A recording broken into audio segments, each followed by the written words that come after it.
All right, and here we are. Now, this is a cool one for me because you and I haven't talked in a long time. I've kept in touch with you over the years, emails, stuff. But early on, I used to see you all the time. ACs, I used to see you at some of my universities, hosting competitions, San Diego to Los Angeles. You were always grateful. Always had a lot of positive energy and were an asset in the room. So that was fun. And now we're in this post-COVID world where business has transitioned dramatically. No one's teaching in-person courses anymore. No one's doing personal training anymore, not much. And most facilities, people had to shut down and transition. So it sounds like you've navigated these waters really well, though. Yeah. Can you hear me? Okay. I've got like a Miramar Air Force Base right here. They're flying jets. Like half the time I can't hear anybody on these calls. I'm just like what? What's that, Mike?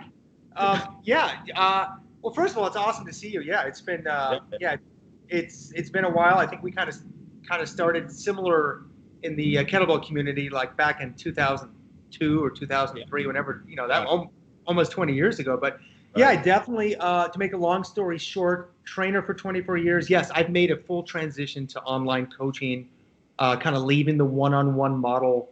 I've proven it can be done, and it's actually, I think, as we talked about prior to the recording, it's kind of the wave of the future, and it's just now's the time to do things smarter. Right. But in terms of the user experience, and you're talking about the client, it makes sense that this is a viable option for so many people because, I mean, people they're starting to see that yes, going to the gym is awesome, but to be at the mercy of a government or a system that says you can't go to the gym, you got to be able to work out at home. So I think for a lot of people, it's just a super smart thing to do, regardless of what happens and where the trends go.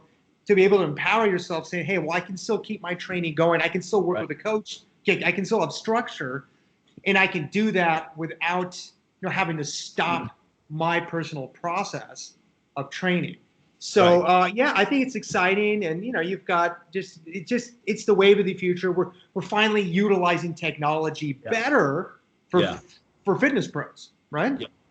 I know a bunch of people that are teaching classes via Zoom or Skype, and this is early in the shutdown. So this is around March, people started doing this, and they started having so much success with it. They're going, even when things get back to normal, I'm going to keep this going because it's a nice supplement to what I was doing in person. And in some cases, it's exceeding what they were doing in person. So then you start going, okay, well, why am I in person all the time when I could kick back at home and just make money all day long training my people? So and then you have more free time as well. You less overhead, like you said. You had a facility shut down, and now you have your home gym. Are you not working with people in person though right now? I do a little bit. I do minimal. Some of my clients that live like geographically close to me in the San Diego area, it just made sense for some of them to come here. But no, it's very private. It's very, I got my garage here. It's like it's very manageable, which is nice. But no, most of what I'm doing is either online, like Zoom training. I've got a kettlebell class that I've had for probably about 16 years, and it's still going. Yeah. And so I kept that going during quarantine, COVID, and it's still going. So that that's always fun to do. But yeah, most of it's just online coaching, where I'm just like doing distance coaching. Yeah. I have a funny memory that popped up at one of my courses back in Marina Del Rey, right? You came out there, you helped me out with it. I think it was the one I taught with Steve Maxwell. It was either Steve Maxwell or Pavel, that one of the 2-day courses. I think I did both. Yeah, I'm pretty sure you came out to both. But there was a guy there who just had a question about everything. So it became like this inside joke between you and me. It's like, hey, Franz, what kind of floss do you use? It's like, you brush your teeth after training or before? And what's the time frame? I remember that. Remember that guy? What kind of socks do you wear? Those are neat socks. What kind of socks are those? That's hilarious. People at courses, they're just asking anything, right? They just want to ask questions. They're like, look, I'm going to get my money's worth, all right? I'm out here. Oh my God, that is hilarious, man.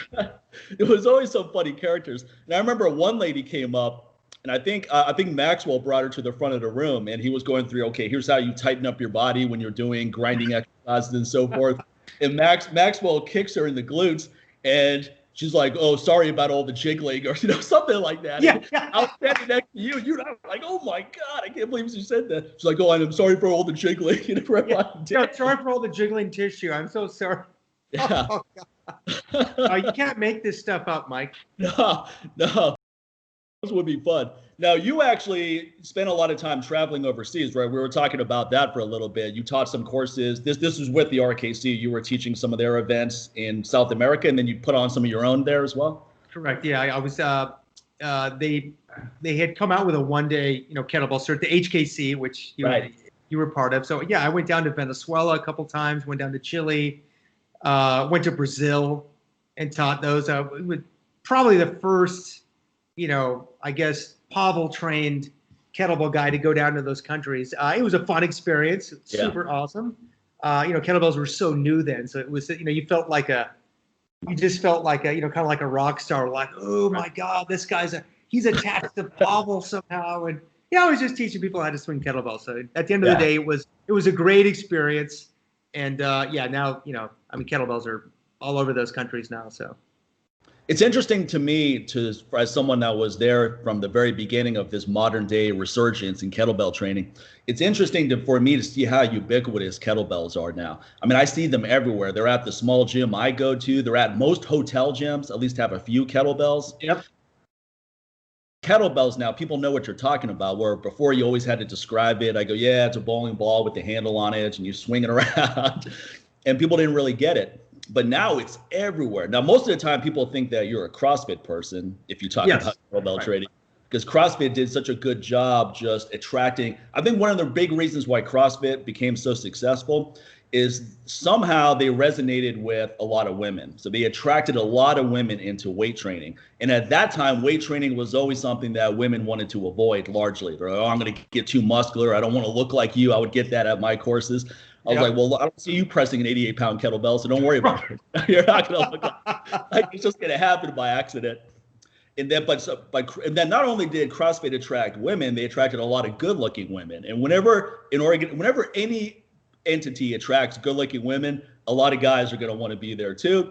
And then the whole thing blows up. It's like the good-looking women have to get involved for a trend to have traction. Yeah. Oh God. Yeah. Oh, totally. Oh yeah. I mean, if it had been hideous women, CrossFit would have been like cross done, right? It would have been like, absolutely. Yeah.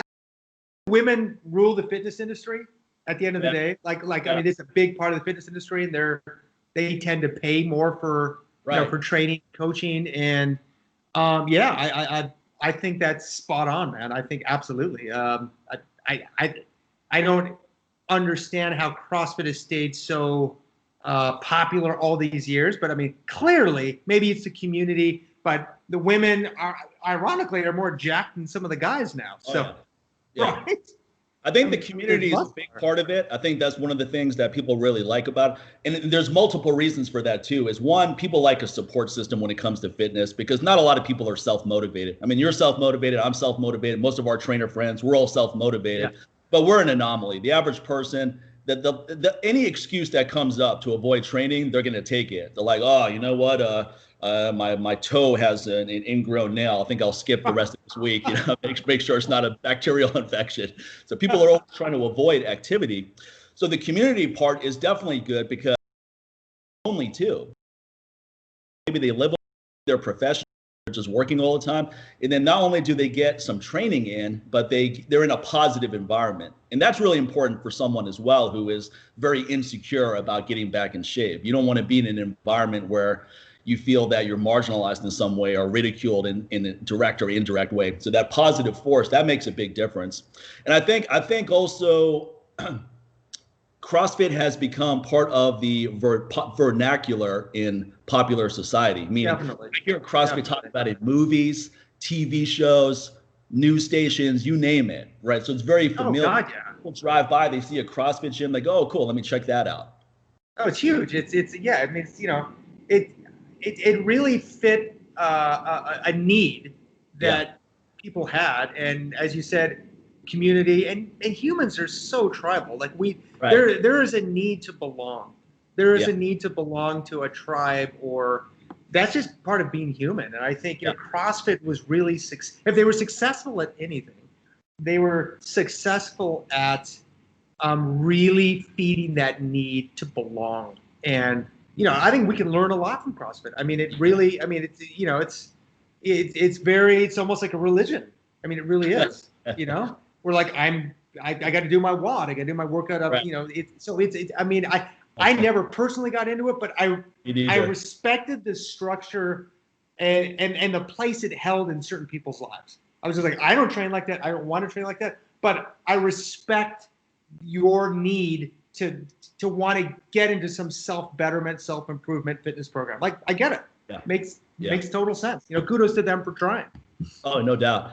I mean, I remember when CrossFit, this was in 2002, I used to teach a couple courses in Northern California, San Jose and so forth. And I remember Glassman reached out to me a few times and said, hey, I see you're teaching a course here. If you want to come by and check out what we're doing.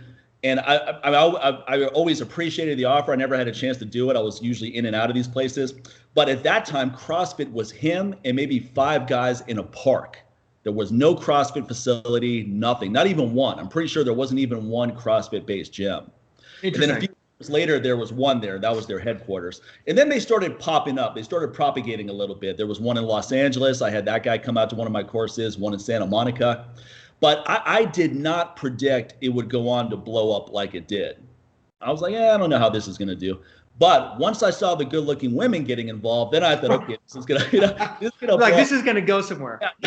Short shorts and long socks. I'm like, okay, this is going to work because other women are going to see those women and go, I want to look like that. Guys are going to see those women and go, I want to date women like that. So now it's positive on all fronts. You're getting more women in, and then you're getting guys because you're getting more. Oh God, yeah. And then it's nice for the women too, that if you have a bunch of good-looking guys coming in that are fit. So now it becomes this really fun social dynamic, as you talked about. And it's a dating pool. Pool.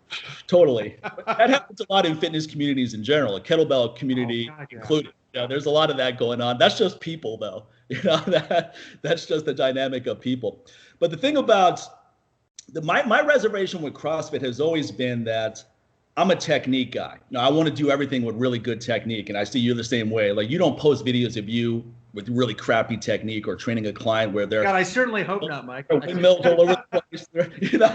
So we're all very technique driven, and that is one thing that was driven through us quite a bit in the RKC. It was always, let's focus on really good technique. Don't just do it. You have to make it look good too. Yes. And if someone had crappy technique, that was addressed pretty fast.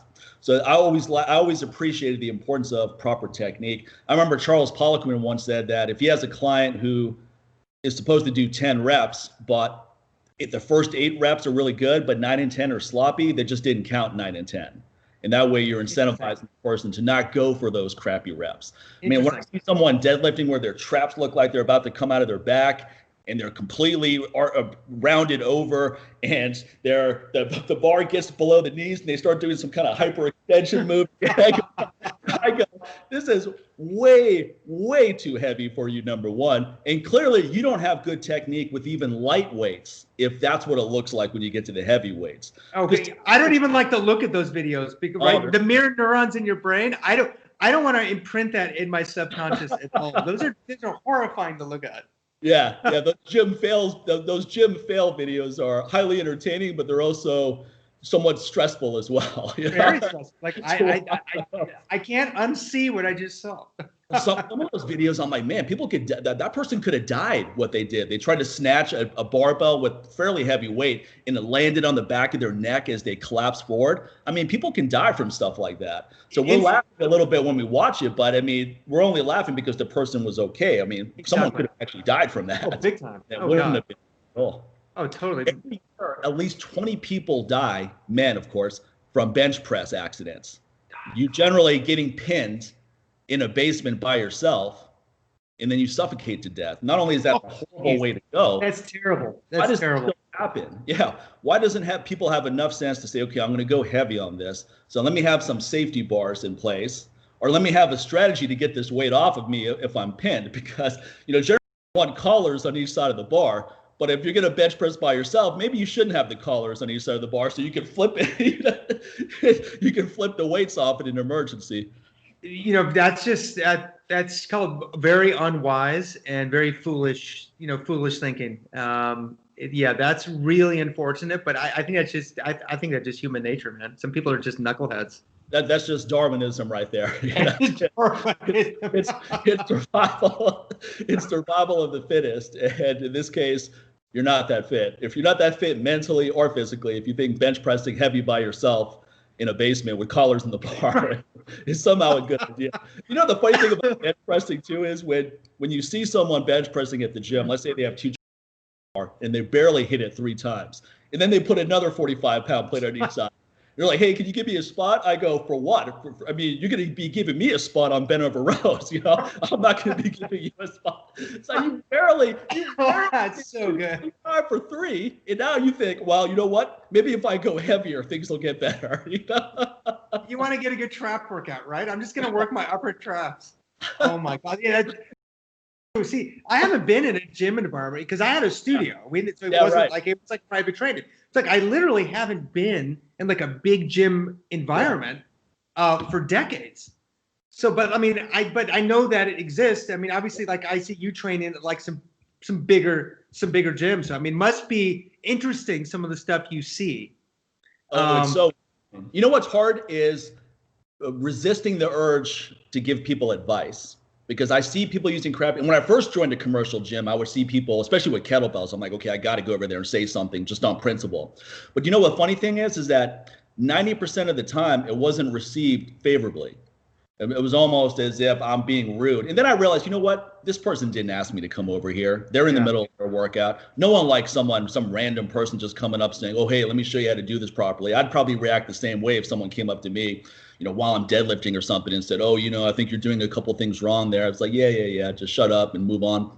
But it made me realize that, okay, you're here to train. You don't work here. You know, so take the trainer hat off. And now I see stuff and I kind of cringe, but I don't say anything at this point. Now, if someone asks me for advice, I'm happy to give it. Totally. But unsolicited advice, it just shows that even if you have the right intentions, it's that person's not ready to receive it. No. They don't want the form police. Like, hey, man, come on. Yeah, no. I think the older you get, you realize that, like, you know what, you're not Mother Teresa. You can't save everybody. Like, and that's okay. Everybody's got their own journey, and if they want to hire you or ask you some questions, then I mean, we can definitely help them if they want. But yeah, it's not. I think it's just kind of a moot point. Like, you know, whatever. No, but it's funny to be in a commercial. I started training in a commercial gym. What happened is I trained with Mark Philippi at his gym, PSI, in 2010 for about 4 months. And I would have kept going, but it's a little bit further out. And it was too time consuming. The workouts were long and it was taking too much out of my day.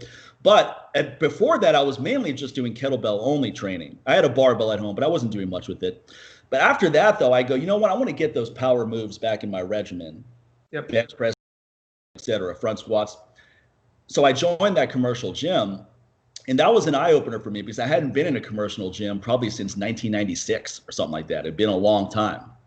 And there were a few kettlebells in there, but no one had any clue what to do with those. People, and still, for the most part, they would walk over there, just do some curls with it, or, you know, try to do some goblet squats at the most. But no one was swinging it, or I don't think I've ever seen someone snatch a kettlebell at a commercial gym. Not unless they're trained. I mean, unless they're like a you know what they're doing. Most people that are trained have bells at home. You know, they're not going to go to a commercial gym to lift kettlebells. No. But you're right though in saying that you know, and going back to what you said previously, that, you know, the kettlebell is just like it's a tool that is here to stay now. You know, for all the haters that said it'll never last, it's just a fad. Like, no, it's not. Yeah. You know, it's here, you know, and it's a viable tool. I mean, I've got bells here. I mean, I still use them a lot. I mean, it's not the only thing I use, but it's for many reasons. It's just a very practical tool, and it's awesome. But you know, if I could only have one training system for my home gym, it would definitely be kettlebells because they're so versatile and they're so fun to use. Now, I love doing some barbell stuff and body weight training and all these other things, ring pull-ups, etc. But if someone said, look, you have space for 2 kettlebells, or you can put something else like this over here, I would say just give me the 2 kettlebells. I'll make that. So many things I can do with it. Oh my God, yeah. I mean, it's like, it's the minimalist like it allows so many options where you can't really get that with other tools, right? If you just look at the options you have, like how many options do you have with that? A lot, right? Yeah. You have a lot of options. So in terms of practicality, and I mean, you can carry it. I mean, you can put it in your car. You probably put it on your skateboard. I see you got one of like those motorized like skateboards. I see you driving. Yeah, actually, it's not motorized, but it sounds like it is. Everyone thinks it's motorized. Oh, it's not motorized. Okay. Yeah. Yeah. Well, motorized skateboards are, I mean, they have a negative impact on testosterone levels. So you have to get the ones without it so that you actually have to put some effort into it and not be totally. That's what I always say when people ask. Oh, I'm with you. I don't like those segways, where like everybody's going around town in those segways. I'm just like, really, have we come to this point in humanity where we're too lazy to walk? Really? You can't walk?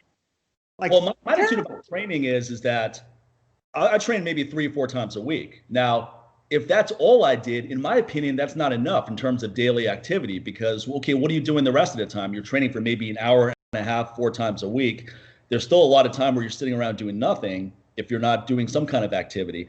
So I like to be active. So skateboarding has increased my activity level dramatically because that's awesome. Long hills and then you're walking back up or you're skating back up. So it's a lot of activity. It's fun. It's also something where I don't associate it with work in any way, because I'm not training to be in the next X Games. I'm not looking to get a Vans sponsorship, as a middle-aged man on a skateboard. It's pure fun.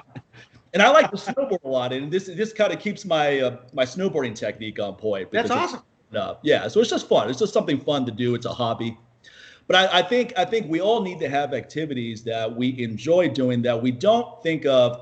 Okay, how does this whether you're thinking about it's useful only in how it assists your training goals. It's like, no, let's have activity for the sake of activity. It doesn't matter if it has a positive or negative impact on other things I'm doing. I want to go hiking. I'm going to go long walks every day. I'm going to skateboard. I'm going to do things to stay active because it's the accumulation of activity that makes the most benefit. And then what I find is the more activity I have, the looser I can be with nutrition. And I'm not saying that it gives me leeway to eat junk every day, but I can conceivably do that with minimal impact because your activity level is so high, you're staying ahead of it. In the training world, we always hear that mantra of you can't outrun the donuts and the nutrition is 90% of fat loss and all that. I understand why people say that, but at the same time, it gives a wrong message of, okay, if nutrition is 90% of fat loss, then I don't need to train at all. I'll just focus on the nutrition. But no one who just focuses on modifying their diet without increasing activity, in particular training, gets the results they really want. You're not going to look good just dieting. No. And you know what? This reminds me of something that Charlie Francis said, who was the track coach for Ben Johnson. For those of you that don't know, you know what? I'm just going to walk inside. I have the dump truck coming by, and I do not want you guys to hear that. So anyway, so really, I agree with you that it basically comes down to building a bigger engine.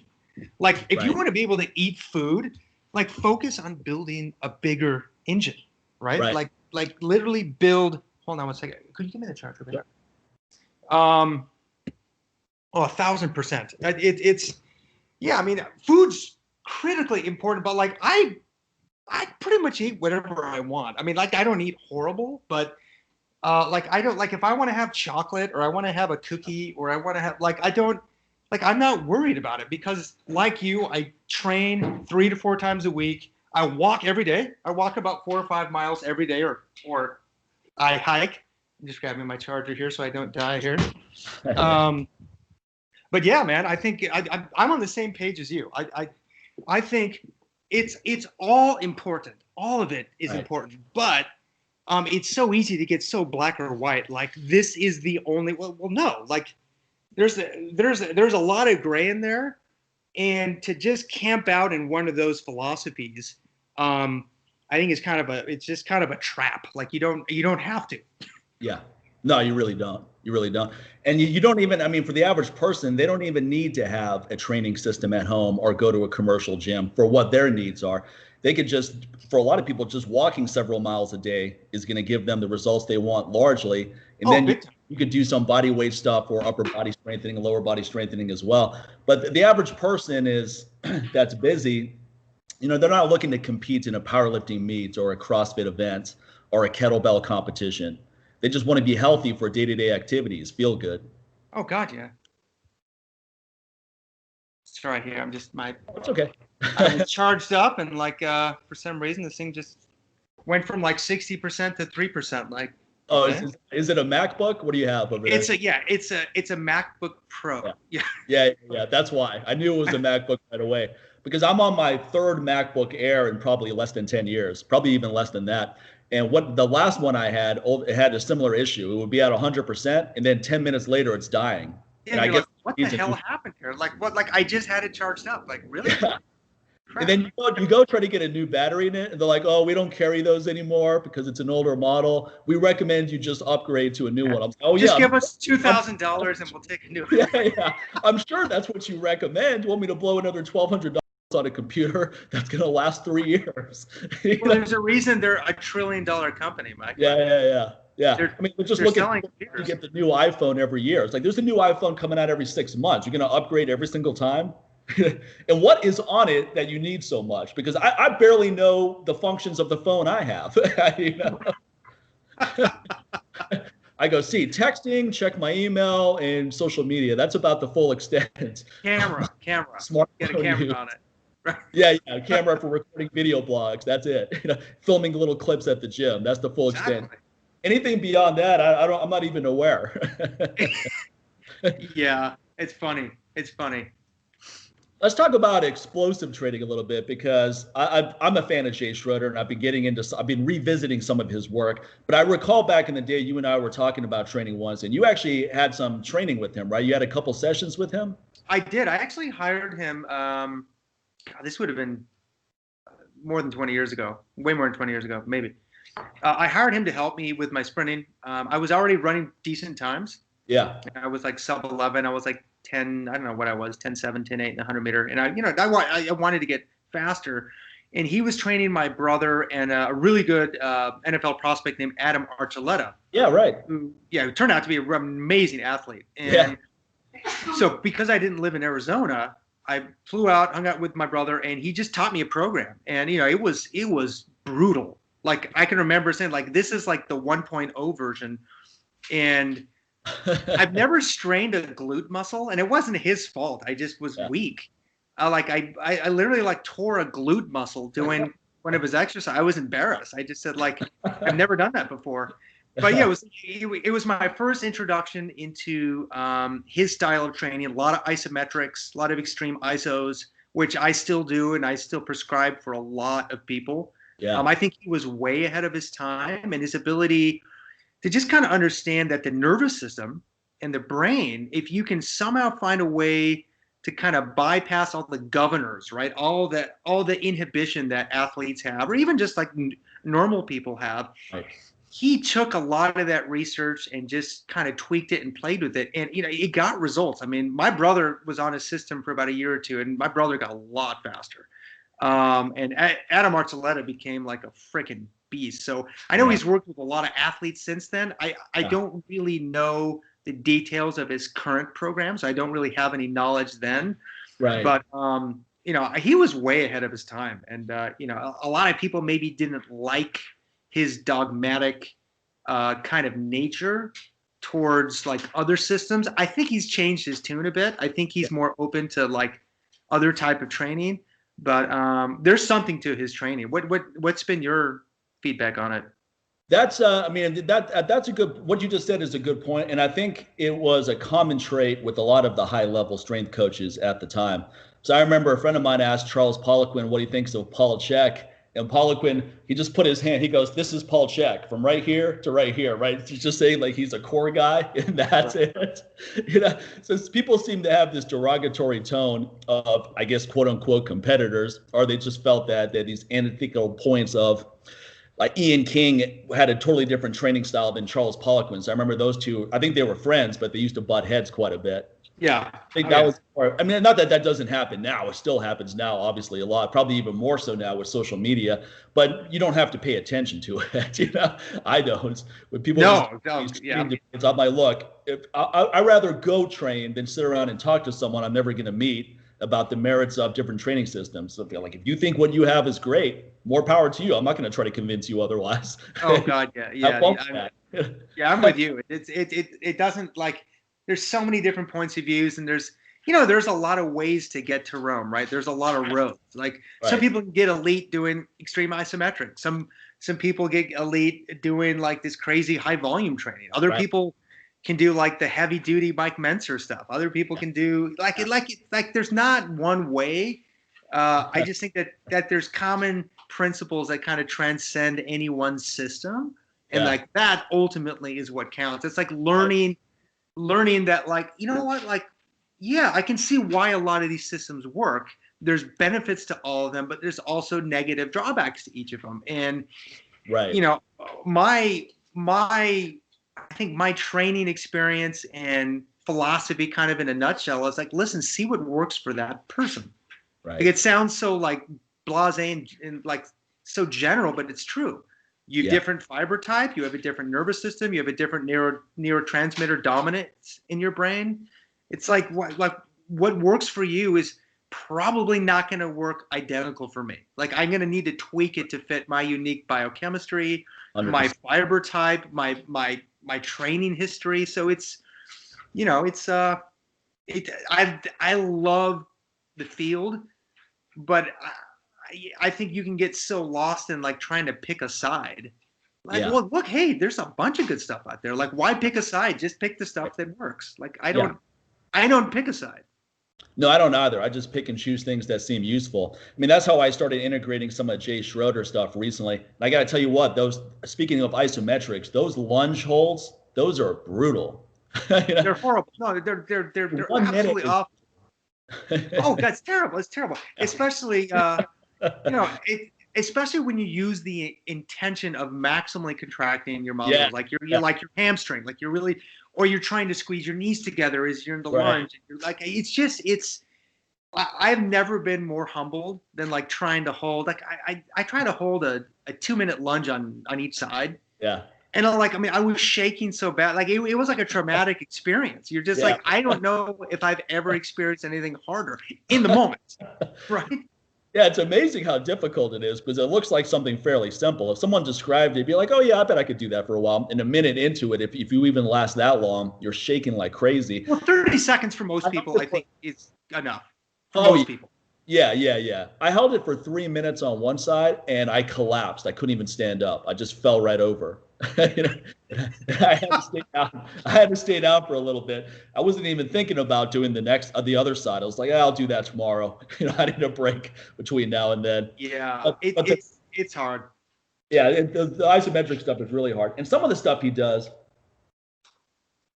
I can see how it could be beneficial, but the risk versus reward doesn't look that favorable, such as dropping someone from 6 feet up on a push-up. Now, obviously, this is an advanced move. You're not going to just take the first guy who walks in to learn your system, and that's what you're going to start with.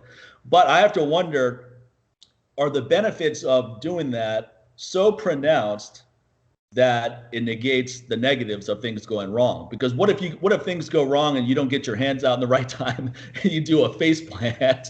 I don't think you need to go to those extremes. I think so. Yes, it can work, absolutely. However, if being healthy and injury free is like the number one goal, just what you said, I don't know if the risk is worth it. Right. Because like, like any good financial investor will always say, like, what's the downside of my investment? Right. Well, what's the downside of me doing this depth jump on one leg with double 45-pound dumbbells? Like, what if I just don't land it right? Right. Like, I mean, conceivably learning to absorb force like that. Yeah. I mean, but I think there's a build-up period where you have to nudge the body gently with those kind of like force absorption things. Like I actually do some of that stuff, but I do it in a much more conservative way. Yeah. And even then, I think like it's a little bit goes a long way. I don't know. I don't know if more is better with that stuff. Right. Because you can take that stuff ridiculous where, you get like these Russian guys like jumping off like the bleachers and like, gymnasiums and like landing. I'm like, he can absorb, 10 times his, that's impressive. But like those guys are freaks. Like Right. a lot of those athletes that did that training, highly, highly juiced up and Right. ridiculously muscular. And I don't know if Grandma Betty or Executive Bob really do that. Yeah, and they're Right? genetically gifted for that particular skill set. Makes a huge difference. Imagine someone who's a contortionist where she just leans back and her head is between her feet, and she's like, "Yeah, all you got to do is just lean back."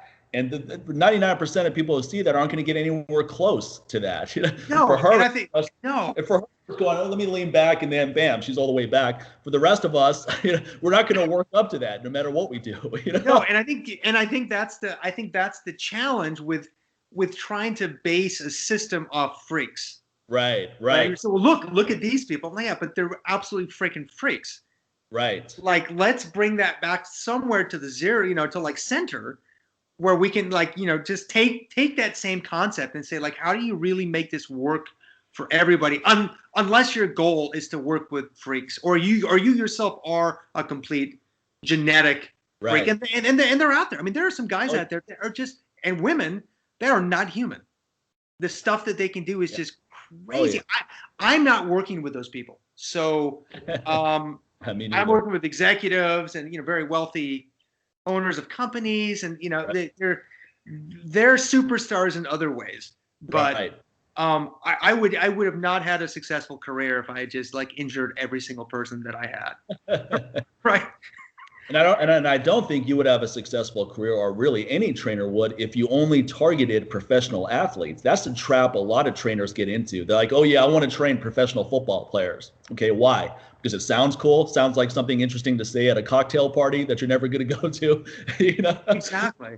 It's everyday people's where the money is. People, 1,000%. regardless of not every business, but most businesses, it's the everyday people that contribute to you having a great income and lifestyle, not just a few really wealthy celebrities.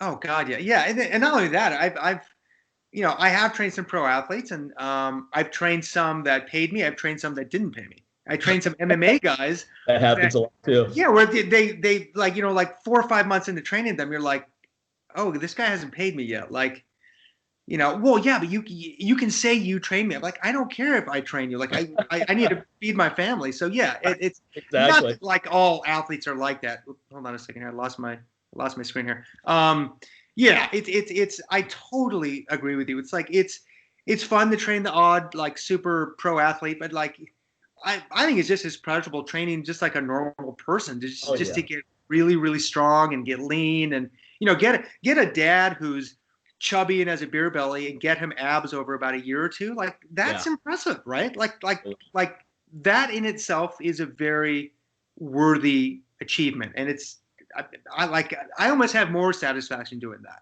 Oh yeah. And that's a testimonial that can translate into prospective customers where they understand it. If you're only training professional athletes, then they start thinking, well, I'm not a professional athlete, so why would I want to work with this person, or am I going to get the same results, or maybe it's too intense for me. There's just too many negative variables for that person to feel comfortable working with you. Oh yeah, and that's where I find it weird when when coaches that don't really work with pro athletes try to market to normal people as if the people are pro athletes. Yeah. Like that's your avatar is a little bit skewed there. You probably need to, speak the language of, and it can be tough to be the marketer as a coach and as a trainer. I think you've always done that well. Is that like you've always spoken a very consistent kind of language. You've always been who you are. You've just been very consistent with your message and living your message. And I think that it's obviously worked for you, right? Because like who you are when you and I go get a beer or coffee is the same person you are when you're in social media. Like there's a lot of consistency with the way that you operate in your real life and the way that you are kind of in public. So Yeah. So I think, yeah, that, that I think it's something I've always admired about you is that, yeah, you've had a similar message. You just have kept upgrading the message. Well, thank you. I appreciate it. And same thing with you. I mean, you're consistent as well. Who you are on social media, I know you personally, so that comes through as, okay, this is his personality. This is what he's doing. You know why? Because it's too difficult to just be this actor where you have to be in character all the time. So if you're someone trying to have this persona and that's the way you teach, and then you're a totally different person in person or on social media, people start wondering, who is this person? What are they all about? So authenticity, I think, whether people realize it or not, that's something that they're attracted to. They're going, okay, I know who this person is. And also, I mean, you're not gonna attract everybody, because if you're yourself, they're gonna be people that don't like you, and that's okay. We don't have to. Absolutely. Oh my God, I have learned that, and I think as somebody who's like, I think I've always been kind of like a people pleaser, and I've always wanted people to like me. Yeah. It's taken me, 47 years to basically get to the point where I'm like, oh, I don't really care anymore. Like, I don't care if people don't like me. Like, and I think there's a lot of freedom there when you get to that point where you're just like, hey, whatever, you don't like me, that's okay. Like, you don't have to like my stuff. Like I'm not for everybody. You're not for everybody. Right. And that's okay. It's actually kind of cool to realize that. Yeah. I mean, it's also, I mean, I have a circle of people that someone comes to me for something and I know they're not a fit. I pass them on to someone who I think is a fit. And that person appreciates that, because sometimes trainers have this scarcity mindset of, I can't turn down any money at all. So someone's coming to me and I know I'm not the most qualified person to work with this person, but I don't want to turn that money down. So I'm just going to do it anyway. But now it's going to produce this half-assed result. The customer's not going to be that happy. And in the long run, it backfires on you, as opposed to saying, hey, I don't think I'm the most qualified person for this, but I know someone who is. And then they go have a good experience with that person. They're more likely to come back to you and want to work with you in some other capacity that makes sense for you. Oh, that makes total sense. Yeah. Yeah. That I think being able to just kind of recognize, like, hey, this is not a good fit for me. You'd be much better off. And yeah, I really think you said it really does come down to that mindset. And I know you've talked about that for years, is that, I mean, there's what, 7 billion people on the planet? Like, you can only work with a small sliver of that. Right. So, like, why not try to work with a person that's a better fit? I've definitely noticed that in going online and, trying to figure out, like, who am I really speaking to? Right. Like, who am I really qualified to lead?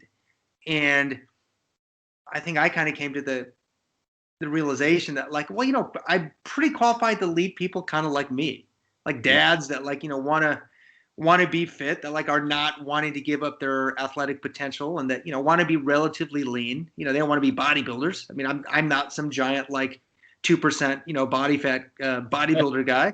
So, you know what? I don't attract those guys. I don't get any of those guys, and that's okay. I get dads.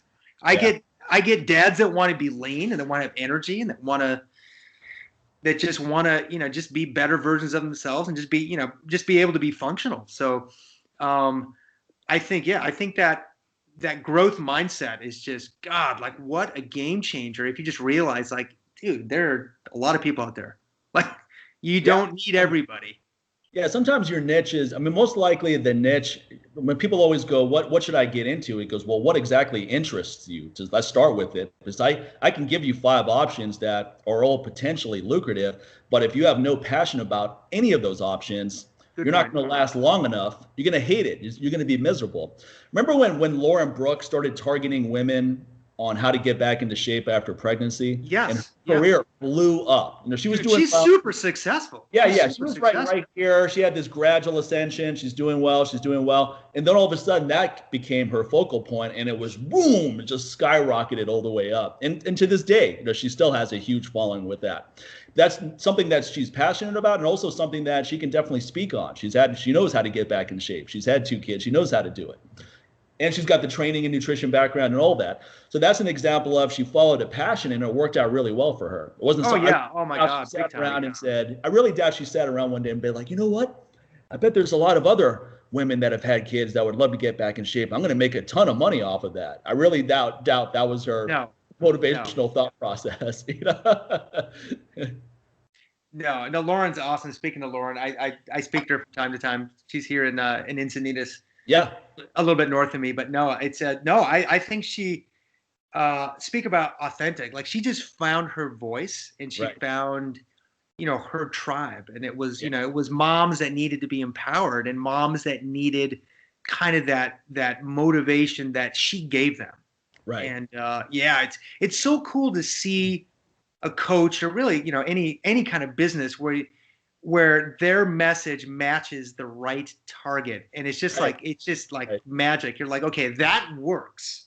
Like that is a good marriage between her message, who she is as a person, and just the countless number of women that she helps. So yeah, I mean, I think it's my wife is really good at kind of at recognizing in businesses those people that just are really speaking to their audience. And we're kind of going off on a tangent here, but I think that is rare, and it's so cool to see it in a business. I'm trying to do that as well, instead of catering to like 50,000 people. Like, well, wait a second here. Like as you said, who are you passionate about? Well, I'm passionate about men. I'm passionate about, guys that are losing that, they see their youth slipping away. And by 47, 48, you see 50 right there. It's Right. kind of scary. Yeah. But as you know, if you have the right behaviors and the right mindset, I mean, you can be awesome. Like it doesn't have to go downhill. You're a perfect example. Like I saw you swinging those double 32 kilos the other day. I'm just like, damn, like that's a lot of weight, Mike. No, I appreciate it because I'm the same age as you're 47, right? I'm 47. 47. Yeah. Okay. Yeah. So I know what you're talking about with 50 around the corner, because when I think of 50, I'm like, 50? God damn, 50? No. If I was in my 20s, you would see a guy who's 50 and it would be depressing. You'd be like, well, man. you basically had a walker. You're like, that guy's closer to death than I could even I can't even comprehend that. And yeah, we're right on the doorstep of 50. Different perspective though. You've done different things. I've done different things. Like the choices we have made have led to a very different outcome. Oh yeah, 100%. At 47, right? Because I remember when I was in my 20s in a commercial gym, and guys in their 30s would be like, "Oh, have fun. Wait till once you hit 30, it's not going to be that easy." And I was like, man, I'm 25 now, so I only have 5 good years left, of training progress. And 30 came around, no big thing. And I made even more progress. They're like, well, wait till you hit 35. It's like, that came around, no big thing. Oh, wait till you hit 40, the big 40.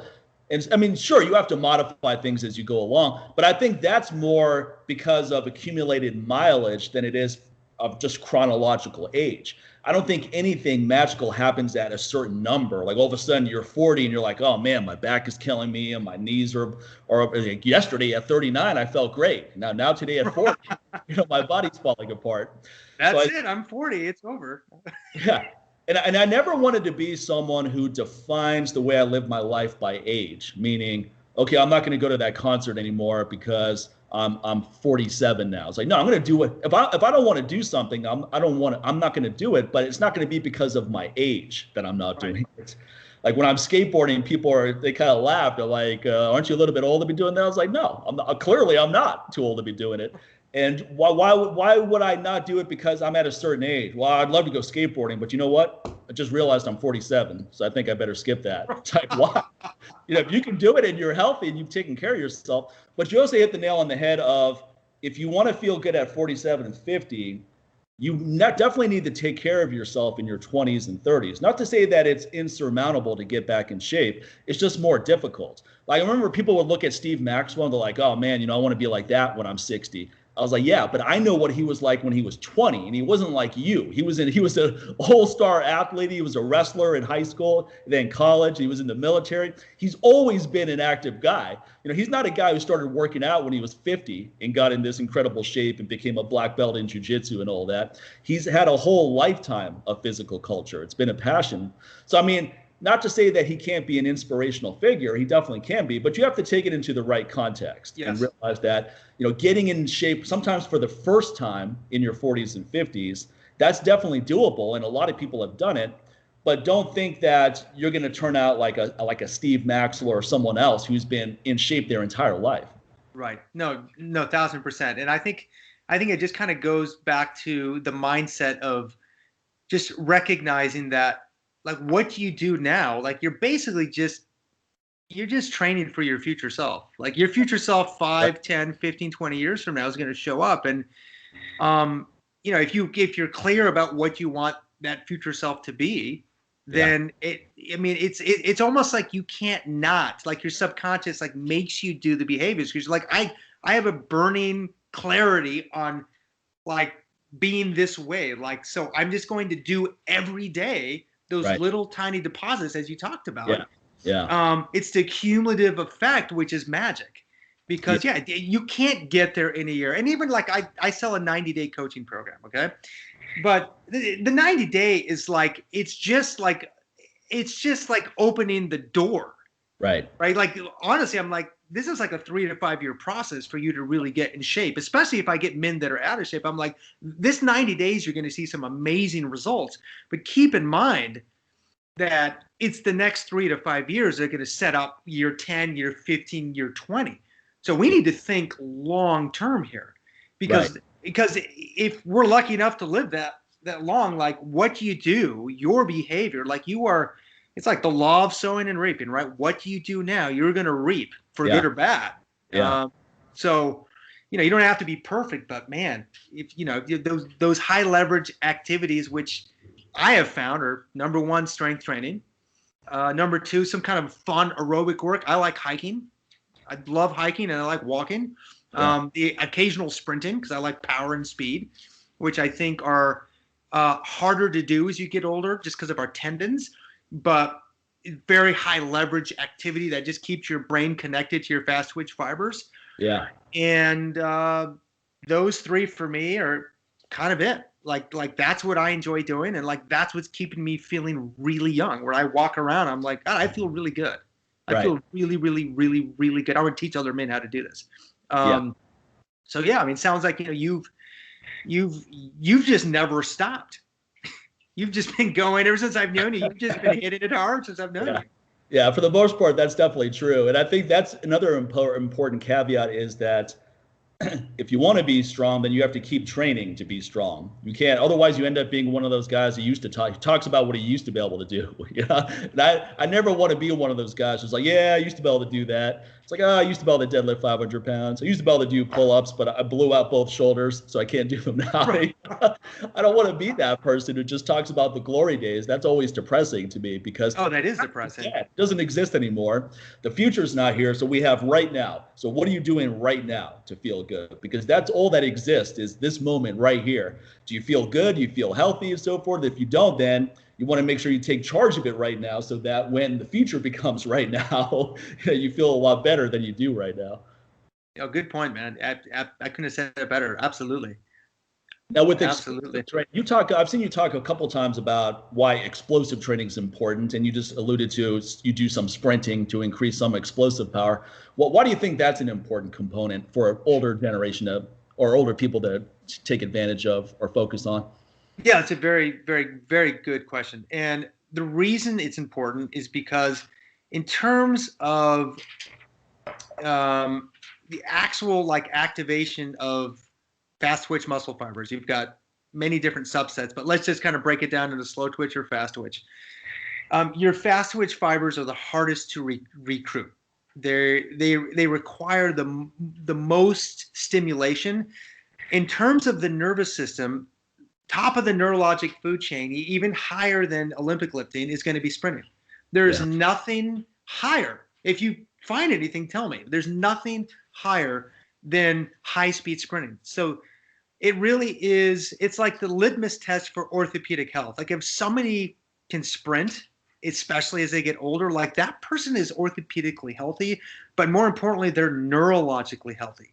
So if you keep those pathways open, you keep them engaged, I mean, you're going to slowly lose speed every decade. That's just an unfortunate reality of life, but it doesn't need to completely just totally fall off your body and you just lose all ability to produce.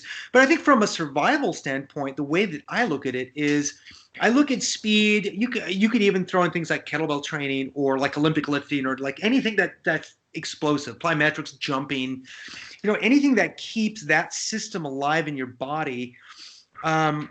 It's going to prevent the worst of the worst when you age, which is falling. Because falling, if you think about it, it's a ballistic activity. Falling happens very explosively.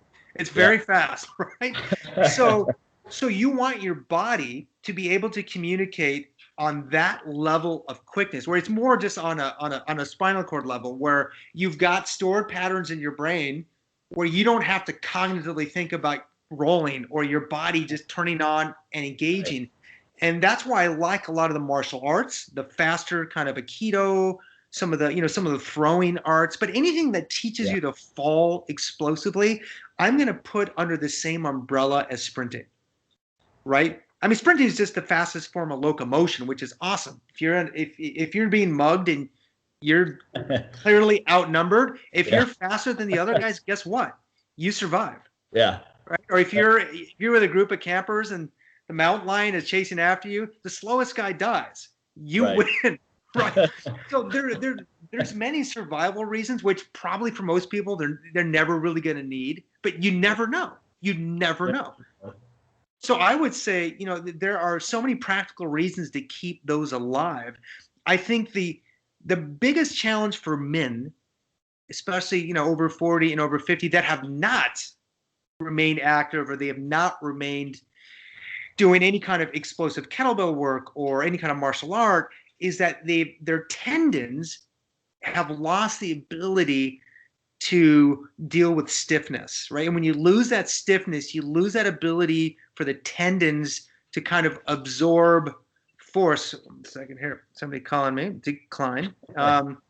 You lose that ability to absorb force, then you don't really produce force well. So, tendon health becomes tremendously important over 40, because a lot of guys and women, they come up with like tendon issues. You see all sorts of tendinosis, tendinitis, elbow, Achilles tendinitis. Guys blow their Achilles, and it's unfortunate. It's a reality that we have to deal with. Tendons do change over time. They, on a cellular level, they actually change. My twin brother is a doctor of physical therapy, and he's actually educated me a lot on this, on some of the new research on how tendons, over time, they actually develop new nerves and new pain-sensitive sites. So where you can feel more, you can actually feel, you have more potential to feel pain, and you have new vascular supply, which means you can get more inflammation, and you can get more nerve pain because you have new nerve tissue. So new cells, new nerves, new vascular supply, and all of a sudden you're like, well, now I know why I feel my tendon issues so much as you get older. Yeah. So, but ironically, tendons absolutely need load.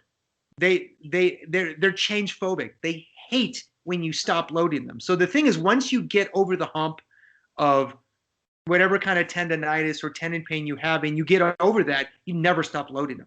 You always need to load your tendon. I mean, just like animals. Like, animals don't need to lift weights because they're just spring loaded, like, tendon machines. Look at like a bobcat jump over a river, or a cheetah, or a cat. I mean, they're made, even like a fast dog, or a cat. Like, so we're not them as humans, but we have incredible ability to use those tendons and produce force quickly. So it's not just about like slow squatting or slow benching or slow deadlifting. We have to use the other half of that, which is explosive stuff. And that's just to keep your biological system healthy, your cells of your tendons and your muscles. But from a neurologic standpoint, once the software goes, the hardware doesn't really matter anymore. So like if you've lost the software program because you just don't, there's no need for your body to keep it going because the lack of use, right? It's not, use it or lose it. It's use it and keep it. So if you keep using it, so I'm always telling people, like, listen, like, we can even start with jumping jacks. We can start with, even like skipping. Start with skipping. You start with like little things like that.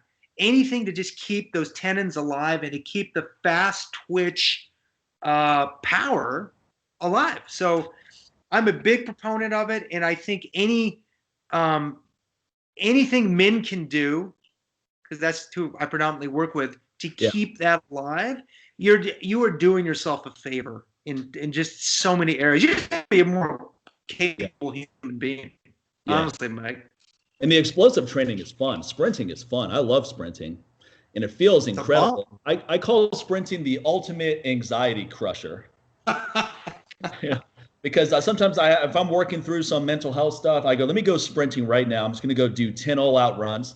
And 100% of the time, you always feel better afterwards. You never feel worse. I mean, I guess you could feel worse if you twist your ankle and you have an injury because you're not physically prepared for it. But I always feel it doesn't. And also, I'm not trying to be a competitive sprinter either. So me sprinting is more really me running. But that's okay. But here's the deal. But it's your form of sprinting. It's you attempting to move your limbs fast and to get off the ground quickly. So that's all that matters is the intention of doing it. It doesn't matter what you're actually running. Like, oh, dude, you didn't run a 12.2 in the 100 meters, so you're not technically sprinting. No, that's fine. As long as you're doing as long as you're attempting to move your body fast, that's what's important. And it's really hard to see elderly people that have completely lost that. They don't need to lose it though. See, that's the thing. It doesn't need to go. But choices. Well, that's what makes me feel good.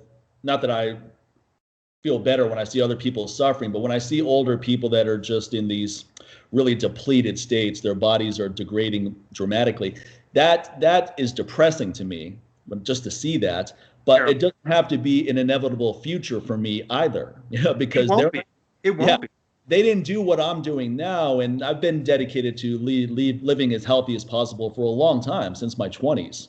So you just have to keep doing those things. One thing I found, and I don't know if you agree with this, is that I find that I have to make sure I get restoration activities in a lot more. And sleeping, an obvious one. I've always been a big believer in sleep, but I get massages sometimes once a week, never longer than every other week. And that's made a huge impact. Because I remember I used to read about the benefits of massage therapy in Muscle Media 2000 way back in the day when I was in college. And I go, you know what? That looks like a great idea, but I have no budget right now. So I'm not going to bother to incorporate that anytime soon. But once I started making a few bucks, I go, hey, let me do an experiment. Let me get a massage once a week and see what impact it has. And I started that experiment in 2014, and I haven't stopped, because it makes such a big difference, especially if you want to continue to train really hard and intensely. Because when you get that massage at the end of a training week, the therapist breaks down whatever damage you created that week, these little micro tears and all that. All that stuff is addressed, so that when you go into the next training week, you have somewhat of a clean slate. Now, if you just let all that stuff accumulate, eventually it leads to an injury, and then you're forced to pull things back. So I'd rather stay ahead of it, just anticipate certain things and stay ahead of it. So massage is huge, but even doing things, I mean, I don't do this personally, but I can see the benefits of Tai Chi and Qigong and these softer forms of exercise, which are more about just relaxing the body, removing tension. I like doing a lot of balance board work on the Indo board in particular. That's kind of my Tai Chi. And one, I think balance is important to maintain as you get older, but also it's the skill set you use on a balance board is the exact opposite of heavy weight training, meaning heavy weight training, you use a certain amount of tension. On a balance board, if you have any tension, you're going to go flying right off that board. You have to keep your body really relaxed and go with it, and then you can start controlling it. Oh, so I love the Indo board. I've got two of them. They're awesome.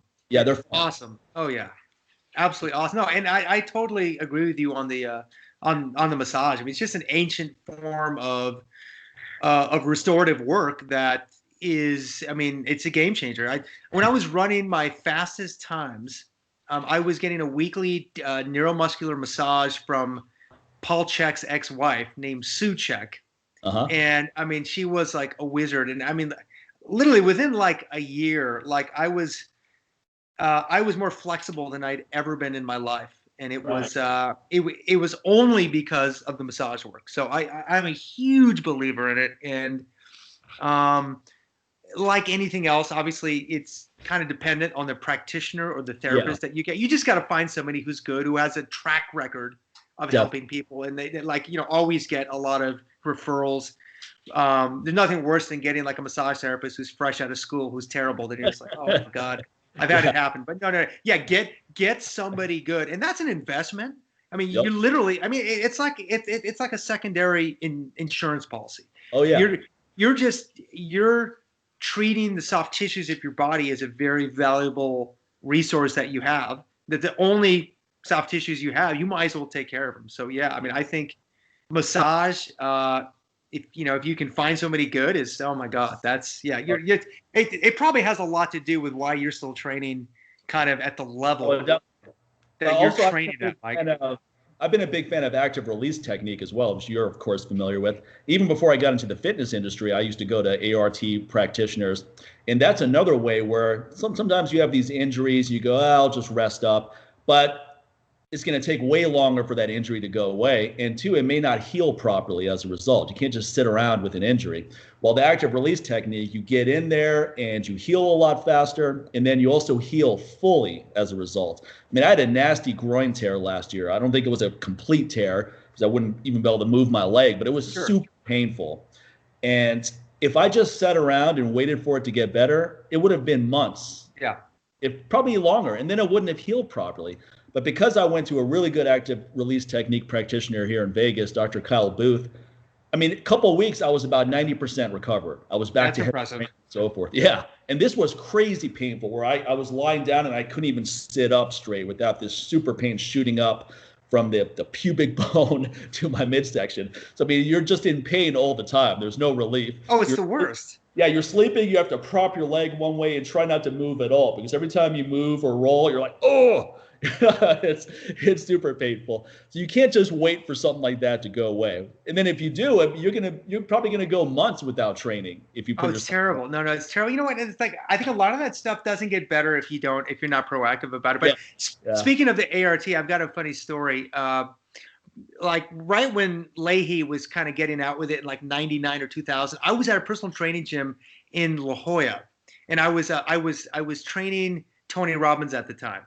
Oh, really? Okay. Right. But so Tony found out that he was asking me questions about, like, he was always into like very indie, like he always wanted to go the most extreme. He said, what do you think of this guy? What do you think of this guy? I just read the heavy duty book of Mike Mentzer. I was like, well, I mean, I said, it is a system. So he hires Mike Mentzer. Mike Mentzer comes down. Oh, really? And it just so happened that same day, TC Luoma, who was training at the gym, who was the editor of, I think he was the editor of Muscle Media 2000, of Testosterone Magazine. Yeah, Testosterone Magazine. I think he's involved with both. But anyway, long story short, so he had Charles Poliquin in town. In this tiny little studio, we have Mike Mentzer, who's training Tony Robbins on these machines and like, one rep to fit. Like it was hilarious. And Tony Robbins is like loud. And he's so loud the whole block could hear him. He's like maxing out all the weights. And then Charles Poliquin is dealing with TC, and TC had a quad injury. So he says, I'm going to do active release on your quad.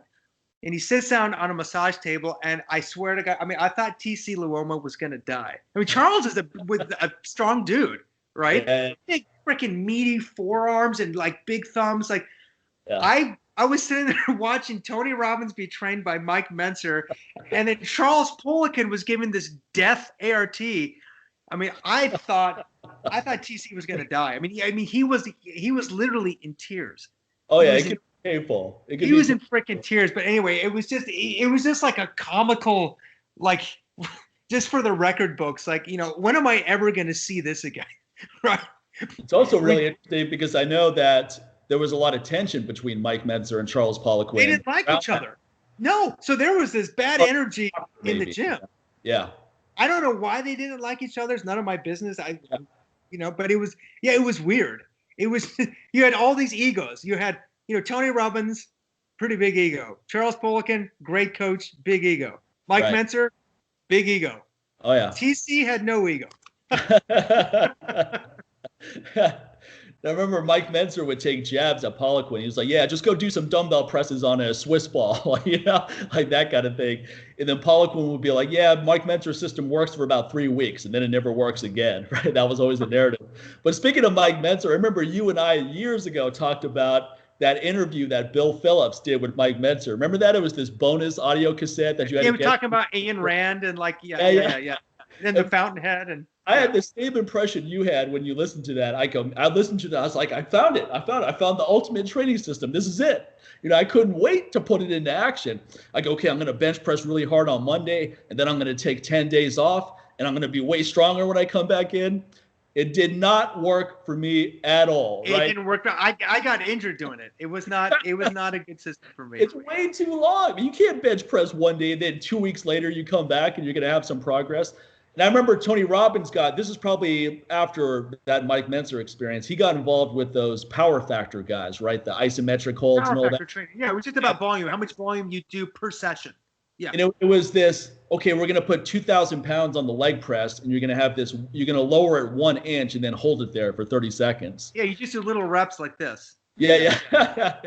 Yeah. So, I mean, I remember Tony interviewed those two guys after they demonstrated everything.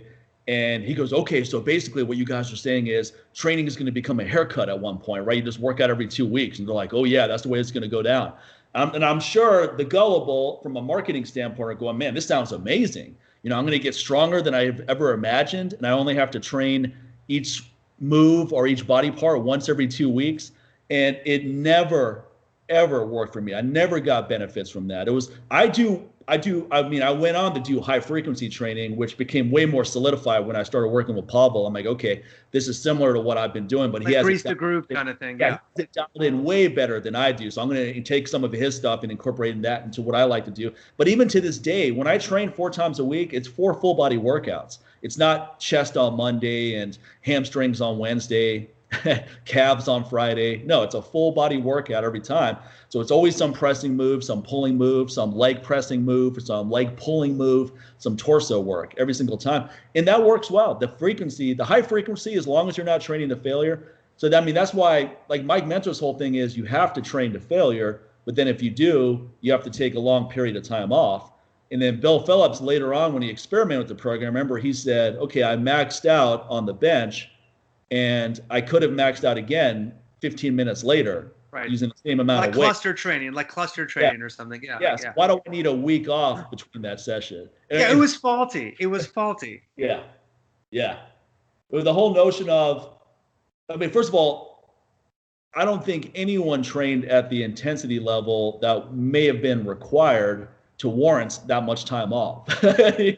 So I think that's where it was flawed. And then even if you could, who wants to do that every single time? Can you imagine psychologically going into these workouts knowing it's going to be that kind of effort every single time? No. That would, even for those of us who like to train, we're not going to want to do that. No, but not only that, it's not sustainable, and your needs change. Like you're a different person than you were 10 years ago. I'm a different person. Like you can't, if you stay stuck in the same training model, like, well, one, you won't see results, and two, like load's important. But to only chase load, right? If you could just keep getting stronger indefinitely, like I'd be deadlifting like 3,000 pounds right now, right? Like I pretty much maxed out at about 415. That was about as heavy as I could get on my frame. I said, I think that's good. I don't really think I need to do more than that. Like I just didn't feel like it was a pursuit that my body wanted. Right. So like I'm like, oh, you know what? Maybe doing more reps with 225, or like if I can deadlift 315 for 5, like I'm probably strong enough to do most things in my life. Yeah, that's a good amount of strength right there. How much does someone really need? Does deadlifting 600 pounds carry over to improving any facet of my life? I was like, I noticed when I grab the groceries now, it feels a lot lighter.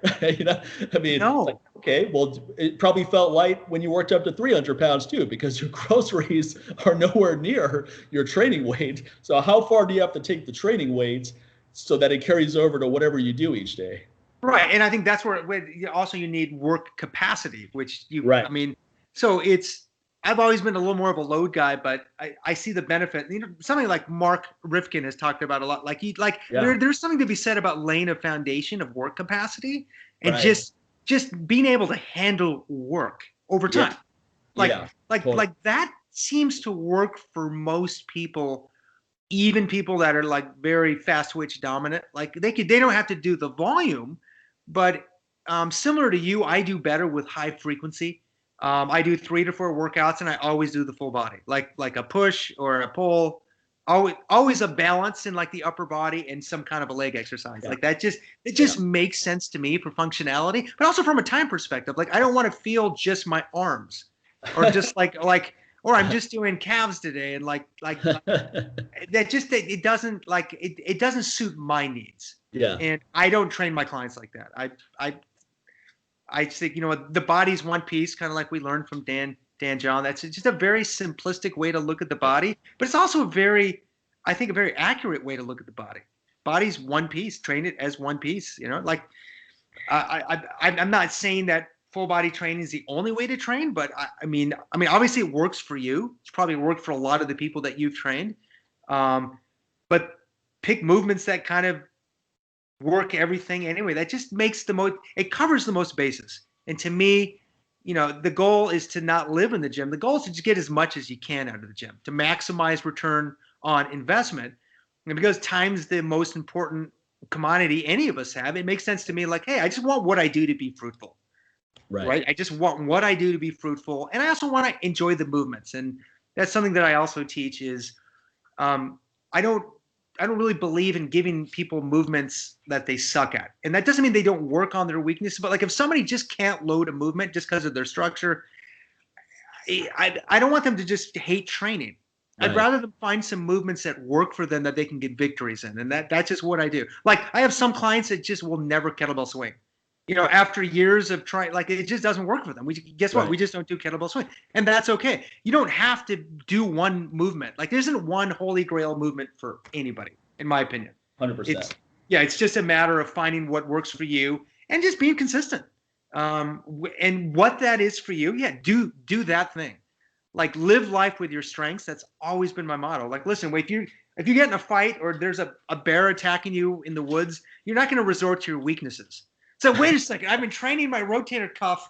Let me go ahead and fight the bear. Like you always migrate towards your strengths and towards what you're naturally good at.